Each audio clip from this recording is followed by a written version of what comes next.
为什么日语听起来跟江浙话很像？日语听着像江浙话，你的直觉没出错。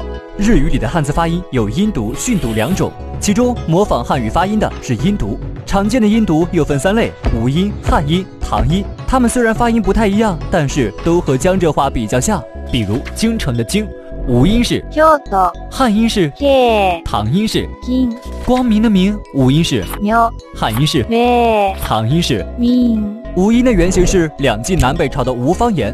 中国文化传到日本，刚开始要靠朝鲜半岛做跳板。应神天皇15年，百济国王派阿知其和王仁带着中国书籍东渡日本，这可能是日本人第一次大量接触汉语。5世纪起，日本和中国南朝有了使节往来。到了6世纪，南朝不少僧侣工匠东渡日本，这些中国人不光带去了汉字书籍，他们的方言口音也影响了日本人。隋唐时期，中国的政治文化中心迁回长安、洛阳，日本留学生接触到的主要也是长安、洛阳音。这种发音传到日本以后，被叫做汉音。在最新大唐文化的日本贵族和儒教弟子之间，当时汉音比吴音更流行。不过1000多年前的汉语语音和现在不大一样。唐代的长安、洛阳人说话，比起今天的陕西、河南方言，还是更像江浙话。唐音又叫宋音或者唐宋音，指的是宋元明期间传入日本的汉语发音。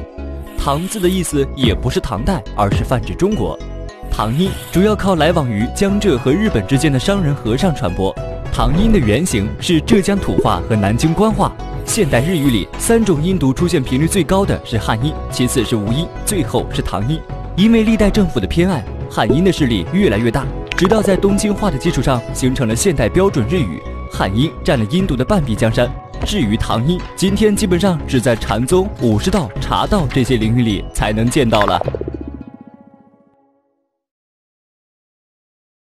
想第一时间看到这么多有趣的视频，就快点击订阅按钮，订阅视之官方频道。